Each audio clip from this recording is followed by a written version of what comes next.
तो mean current समझ नहीं आया था, है ना। तो देखो मीन करंट क्या होता है,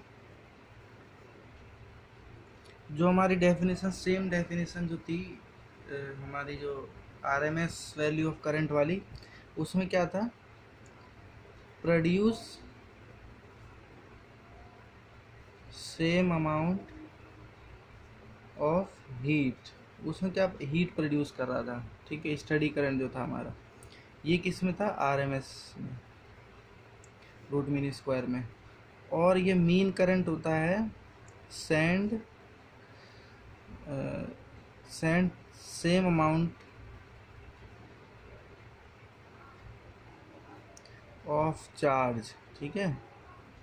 कि क्या करेगा, सेम अमाउंट ऑफ चार्ज को सेंड करेगा in circuit as send by AC charge, वो एसी करंट, मतलब सेम अमाउंट ऑफ चार्ज को सेंड करेगा सर्किट में जैसा कि एक एसी करंट करता, ठीक है, उसको बोलेंगे मीन करंट। अब हम आगे बढ़ते हैं। देखो अब एसी करंट के बारे में पढ़ रहे हैं हम, ठीक है। तो एसी करंट क्या इफ़ेक्ट करेगा, अगर सिर्फ सर्किट में क्या हो, रेजिस्टेंस हो, सिर्फ रेजिस्टेंस हो, या फिर रजिस्टर बोल सकते हो इसे, या फिर एक इंडक्टर हो, है ना,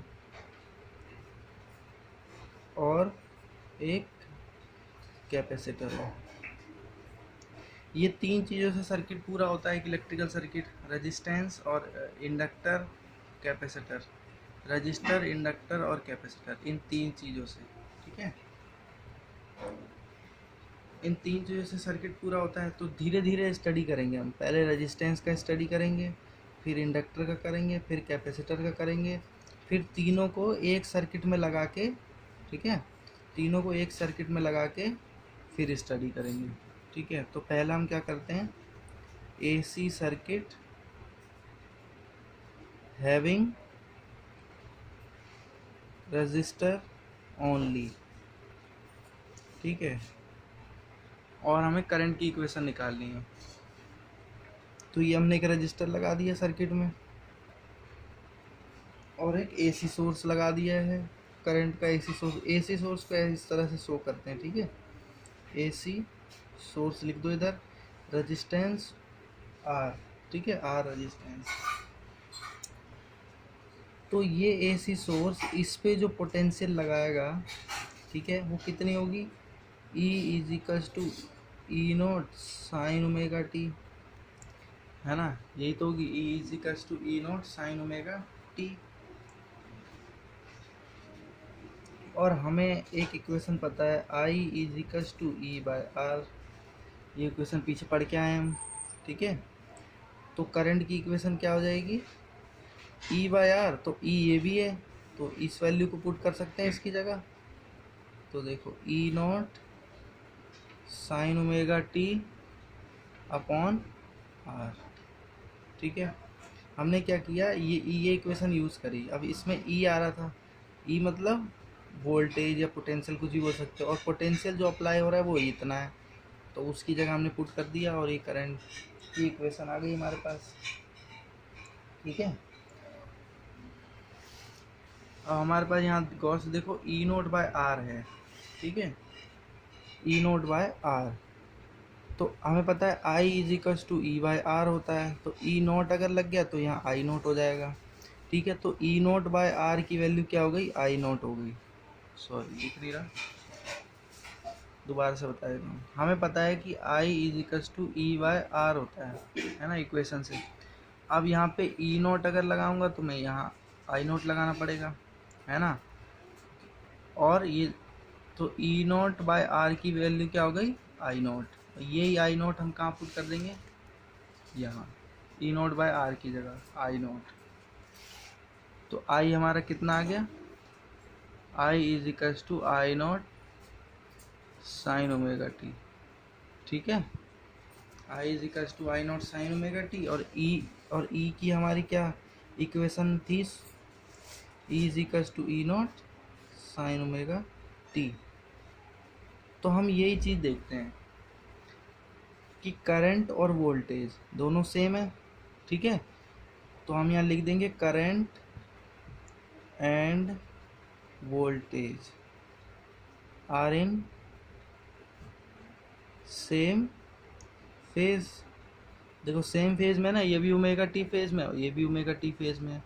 तो current and voltage are in same phase when only resistor is connected in AC circuit. सिर्फ रजिस्टर कनेक्टेड है तो, और इसका हमें डायग्राम भी बनाना पड़ता है। फेज डायग्राम बोलते हैं उसको। क्या बोलते हैं? Phase diagram. फेज डायग्राम क्या होता है? जो करंट और वोल्टेज दोनों के फेज को शो करता है, वो हमारा फेज डायग्राम होता है, ठीक है। कैसे बनता है ये? इस एक्सिस पे होता है ई और आई, मतलब पोटेंशियल और करंट होता है, और इस पे क्या होता है हमारा? टाइम, ऐसे, ठीक है।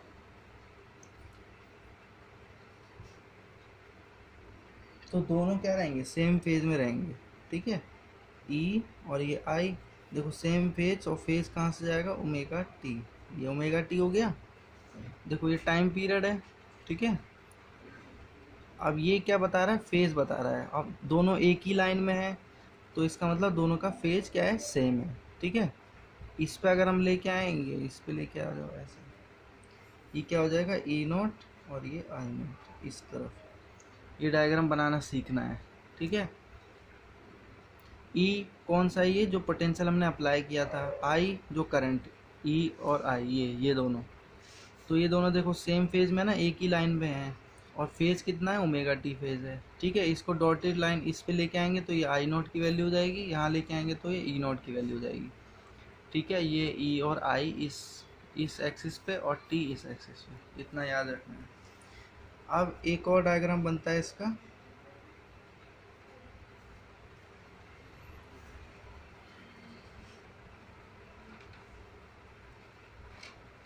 अब इसमें देखो कोई डिफरेंस नहीं है, तो इस एक्सिस पे क्या होगा? ई और आई जैसे ऊपर था, ठीक है।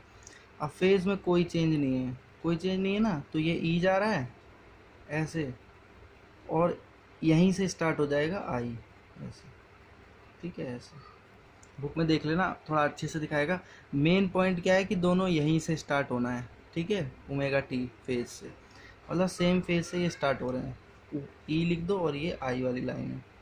बुक में देखोगे तो और क्लियर हो जाएगा। मेन चीज़ जो समझने वाली है वो ये है कि सेम फेज, मतलब एक ही पॉइंट से स्टार्ट हो रहे हैं, और यहाँ पे एक ही लाइन पे है, इसलिए इसका सेम फेज है। और फेज कितना? ओमेगा टी, यही समझना है बस, ठीक है।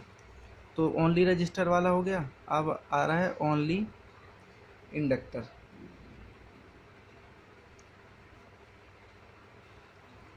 देखो इंडक्टेंस पढ़ा था ना हमने, इंडक्टेंस एल, एल बोलते थे एल। तो वो किस में जनरेट होता था? एक कॉइल में, ऐसी कॉइल होती थी एक ऐसी, तो इसी कॉइल को क्या बोलते हैं? इंडक्टर बोलते हैं, ठीक है। और इसको हम एसी सोर्स से कनेक्ट कर देते हैं, एसी सोर्स से।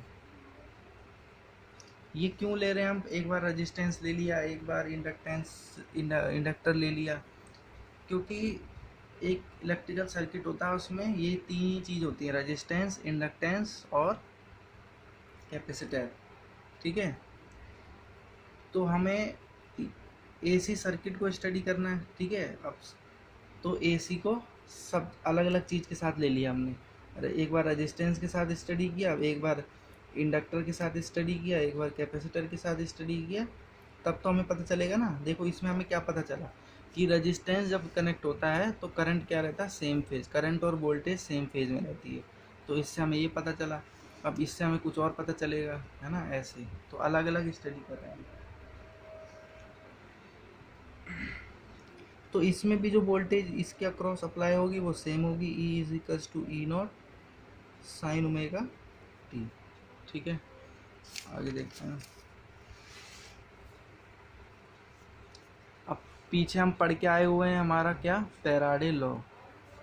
फैराडे लॉ क्या बोलता है हमारा? Faraday law E is equals to minus L D I by D T, ये इक्वेशन निकाली थी ना हमने, E is equals to minus L D I by D T. तो इस इक्वेशन को हम यूज़ कर लेंगे।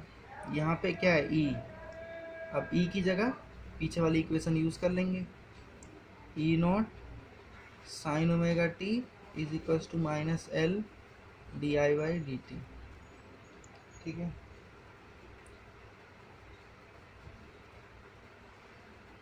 अब देखो डी टी को हम इधर भेज दें, ठीक है, और एल को इसके नीचे, डी टी को इधर मल्टीप्लाई कर दिया, ये डिवाइड में था तो इधर मल्टीप्लाई कर दिया, और एल इधर डिवाइड में था तो ये मल्टीप्लाई में था, इधर डिवाइड में आ जाएगा।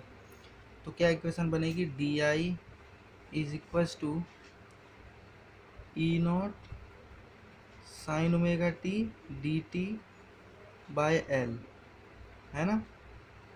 हाँ, ये इक्वेशन बनी।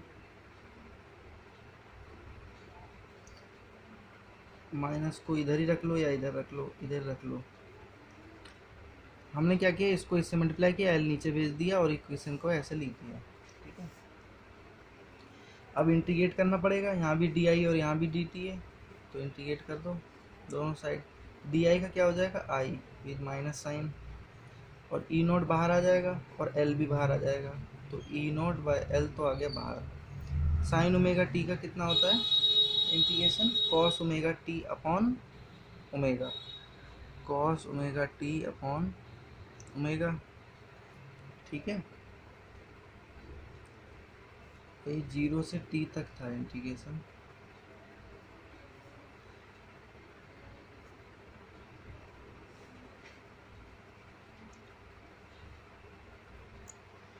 तो यहाँ पे 0 से t, ठीक है।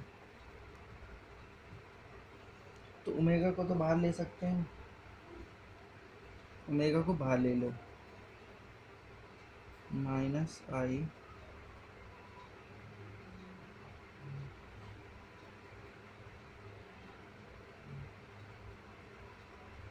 और साइन का इंटीग्रेशन करते हैं तो क्या आता है, माइनस कॉस आता है।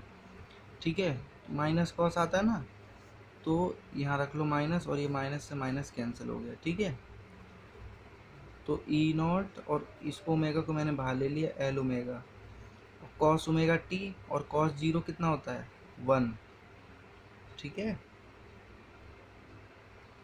कॉस 0 कितना होता है 1।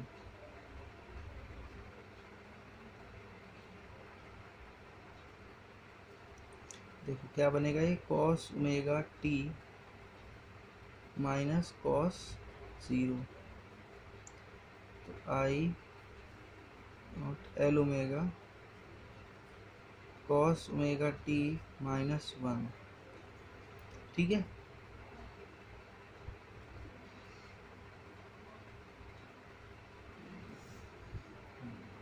तो इसको अगर हमें चेंज करना है साइन की फॉर्म में, क्यों चेंज करेंगे हम साइन की फॉर्म में, क्योंकि करंट की जो इक्वेशन जैसे कंपेयर करके चल रहे हैं उसमें हमने साइन लेके चल रहे हैं, सब में लिया था ना। पीछे इक्वेशन क्या आई थी, I is equals to I naught sine omega T. ठीक है, ये आई थी। तो इस कॉस की वैल्यू को भी हमें साइन में चेंज करना होगा, तो इसको जब हम साइन में चेंज करेंगे तो आएगा sign omega t minus pi by 2, ये आएगा। ठीक है,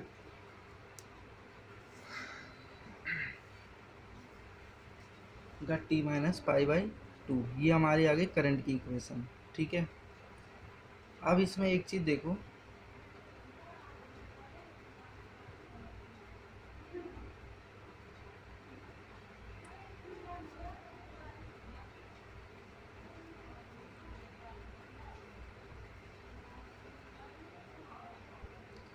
करंट की इक्वेशन से जैसे इसको कंपेयर करेंगे अगर हम, जो हमारी standard I is equals to I naught sine omega T, तो आई नॉट की वैल्यू क्या है, ये इसको कंपेयर करें अगर, तो आई नॉट यही होगा, इसमें यही दिख रहा है हमें। तो I naught is equals to E naught L omega. ठीक है,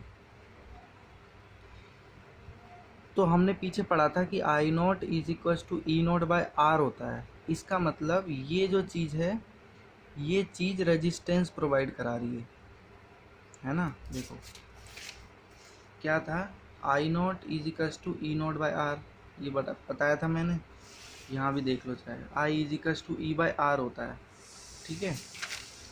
तो आई भी है ई भी है, और ये कुछ अलग टर्म है, इसका मतलब ये जो टर्म है एल बाय ओमेगा, वो एल ओमेगा, ये एक तरह का रेजिस्टेंस है ना, ये रेजिस्टेंस है।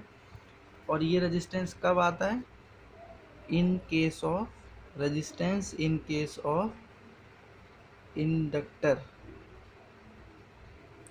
इंडक्टर के केस में ये रेजिस्टेंस होता है एक तरीके का, ठीक है, जो रेजिस्टेंस प्रोवाइड कराता है। तो इसको बोलते हैं हम इंडक्टिव रेजिस्टेंस। क्या बोलते हैं? Inductive resistance, inductive resistance. और कैसे पता चला हमें रेजिस्टेंस होता है? इक्वेशन से कंपेयर करके कि I naught is equals to E naught by R होता है, तो ये भी एक तरह का रेजिस्टेंस ही होता है जिसका नाम होता है इंडक्टिव रेजिस्टेंस, और इसको हम शो करते हैं एक्स एल से। एक्स एल मतलब इंडक्टेंस होता है ना, एल इंडक्टेंस, तो एक्स मतलब रेजिस्टेंस, तो इंडक्टिव रेजिस्टेंस एक्स एल, ठीक है। तो एक्स एल की वैल्यू कितनी हो गई? ओमेगा एल, ये हमेशा याद रखना काम आती है। X L is equals to omega L, देखो ना, omega L X L is equals to omega L, ठीक है। ये इंडक्टिव रेजिस्टेंस हो गया। तो यहाँ देखो, जो करंट की हमारी वैल्यू आई वो sine omega t minus pi by two आई, ठीक है। और वोल्टेज हम कितनी अप्लाई कर रहे थे? E is equals to E naught sine omega T.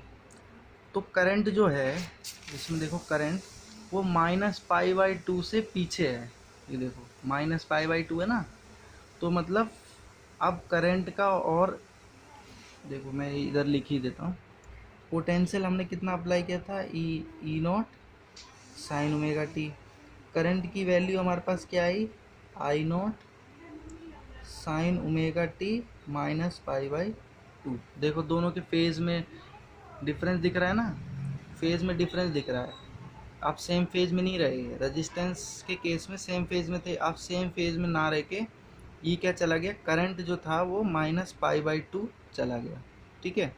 तो अब फेज डायग्राम बना के इसको शो करना पड़ेगा। फेज डायग्राम इसी से पता चल जाना चाहिए कि कैसा बनना है ना, इसमें कोई दिक्कत नहीं आनी चाहिए। देखो इस पे क्या होता था? ई और आई, और इस पे क्या होता था? टी, ठीक है, इस पे टी होता था। तो अगर मैं ये ओमेगा टी मान के चल रहा हूँ, ये ओमेगा टी, और यहाँ पे क्या आ जाएगा? करंट आएगा कि वोल्टेज? फेज ओमेगा टी है, और फेज यहाँ पे ओमेगा टी किसका है? ई का। तो ये तो भाई ई को शो कर रहा है, ठीक है। अब ये 90 एंगल है, ये 45 हो गया, इधर छोड़ो, कम है ना, ये माइनस पाई बाई टू है तो नीचे की तरफ जाएगा। ये तो इंक्रीज हो रहा है इधर, और ये कम हो रहा है, डिक्रीज हो रहा है। ये देखो माइनस में जा रहा है ना, ये तो ये माइनस वाली एंगल है। तो देखो ये एंगल अब ई से, फेज में देखो, ई से माइनस 90 मतलब पाई बाई टू मतलब 90, ई से 90 डिग्री पीछे, ठीक है, माइनस पाई बाई टू है ना, तो 90 डिग्री पीछे बस।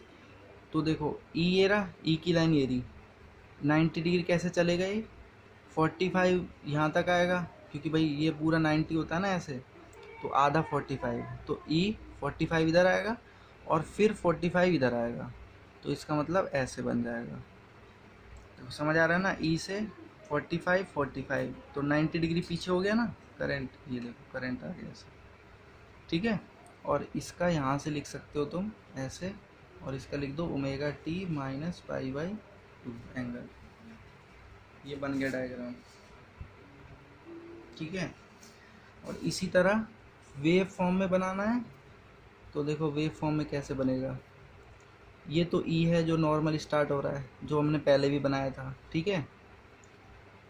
अब माइनस पाई बाई टू से स्टार्ट होना है, तो यहाँ से स्टार्ट होगा आई का ऐसे, ठीक है, बुक में देख लेना, बुक में बना होगा। माइनस पाई बाई टू यहाँ से स्टार्ट होगा, तो ये वाली किसकी हो गई? ई की, और ये वाली किसकी हो गई? आई की। नीचे से स्टार्ट हो रहा है माइनस पाई बाई टू, ठीक है। और यहाँ भी ये नीचे चला गया, ई से 90 डिग्री पीछे, तो ई यहाँ है 45 चले, फिर 45 यहाँ चले, 90 डिग्री पीछे आ गए। ठीक है, तो वहाँ पे क्या होगा, करंट होगा ऐसे।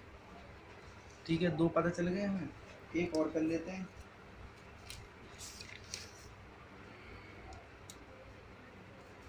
हैविंग मतलब सर्किट हैविंग कैपेसिटर ओनली।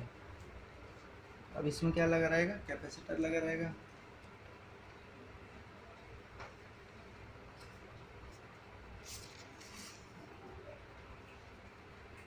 तो कैपेसिटर लगा दो। देखो कैपेसिटर लगा दिया, यहाँ पे एसी सोर्स लगा दिया हमने, एसी ऐसे। ठीक है, अब वही सेम थिंग इसमें वोल्टेज कितनी अप्लाई कर रहे हैं, ई नॉट साइन ओमेगा टी। ठीक है,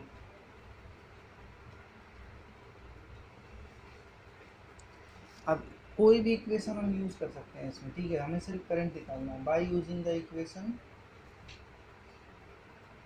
energy stored by the capacitor. तो E is equals to Q by C. ये तो सिंपल एकदम बेसिक है कैपेसिटर की इक्वेशन, है ना।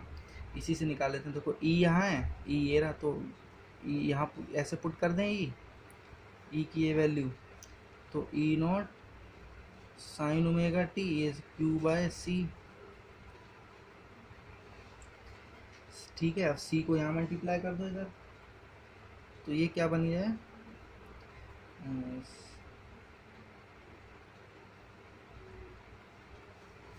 सी को यहाँ मल्टीप्लाई करोगे तो C E naught sine omega t is equals to Q, है ना। अब क्या करें, इसे डिफरेंशिएट कर दें। क्यों, क्योंकि differentiate D Q by D T क्या होता है, आई होता है, इसीलिए इसको डिफरेंशिएट कर दो विद रिस्पेक्ट टू टाइम। ठीक है, तो ये क्या बन जाएगा, D Q by D t. ठीक है, और ये क्या बन जाएगा, सी E naught sine omega t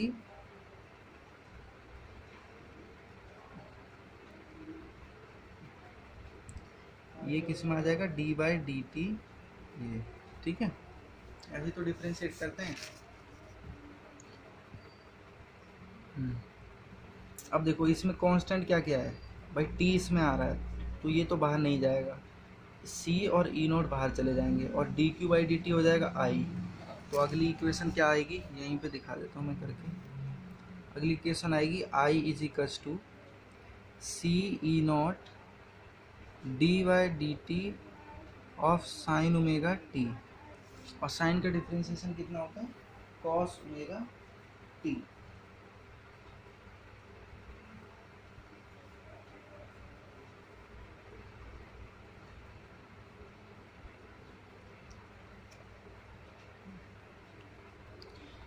sine omega t का कितना होगा, कॉस ओमेगा टी, और फिर एंगल का भी करते हैं ओमेगा टी का, तो कितना बचेगा, ओमेगा। तो वो वाला ओमेगा इधर आ गया, ओमेगा सी ई नॉट और कॉस ओमेगा टी। ठीक है, ये यहाँ आ गया।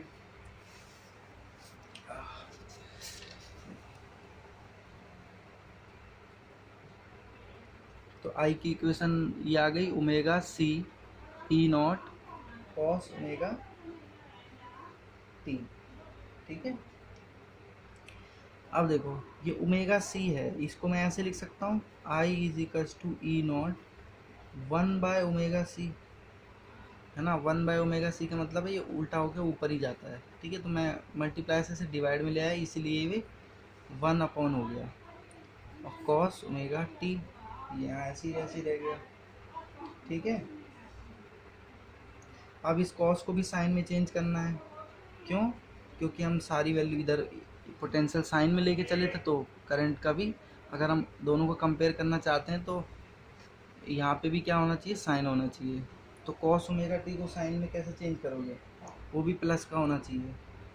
तो sign omega t plus pi by 2 ये हो जाएगा ना, ये बहुत पहले पढ़ा होगा ट्रिग्नोमेट्री में। ठीक है, तो उस तरह से इसको चेंज करेंगे, तो आई की वैल्यू क्या आएगी, I is equals to E naught 1 by omega C और sine omega t plus pi by 2। ठीक है, ऐसे चेंज हो गया ये। अब देखो वही चीज़ यहाँ पे आ गई ना, I is equal to E by R. तो इस बार ये चीज़ जो है ये रेजिस्टेंस प्रोवाइड कर रही है, तो लिख देंगे provide resistance to circuit in case of, ये किस में, इन केस ऑफ कैपेसिटर, है ना, कैपेसिटर के केस में। तो इसका नाम क्या रखें, तो इसका नाम हमने रखा कैपेसिटिव रेजिस्टेंस, ऐसी कुछ नाम रहता है इसका।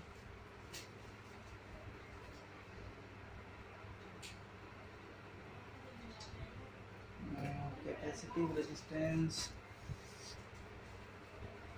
अभी के लिए यही नाम याद रखो, कैपेसिटिव रेजिस्टेंस, ठीक है। और इसे किससे डिनोट करते हैं, इसे करते हैं एक्स सी से, है ना, उसमें एक्स एल से करते थे, इसमें एक्स सी से करेंगे। और इसकी वैल्यू क्या होती है, 1/ओमेगा सी, ये भी याद रखना। In the case of capacitor, capacitor के केस में जो रेजिस्टेंस प्रोवाइड करता है वो क्या होता है, कैपेसिटिव रेजिस्टेंस, ठीक है। और उसकी वैल्यू क्या होती है, 1/ओमेगा सी, ठीक है, इतना याद है,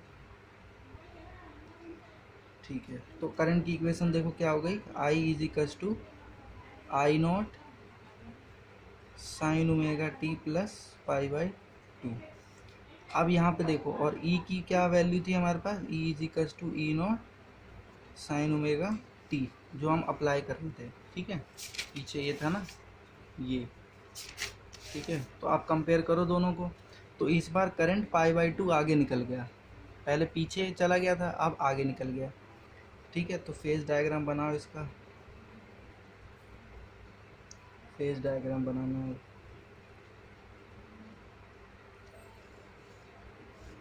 तो ये तो हम ई मान के चलते हैं, ओमेगा टी, और यहाँ क्या होता है ई और आई, ठीक है, ई और आई, ये ई हो गया, ये ओमेगा टी, और उधर टाइम लेके चलते हैं हम टी।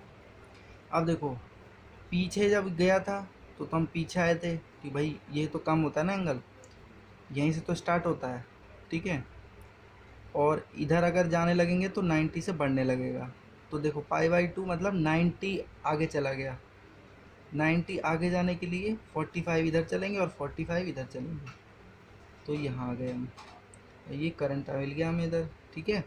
तो ये एंगल जो होगा ये क्या होगा, ओमेगा टी प्लस π/2, 90 आगे चला गया ना ई, आई मतलब ई से, तो ये बन गया, ठीक है।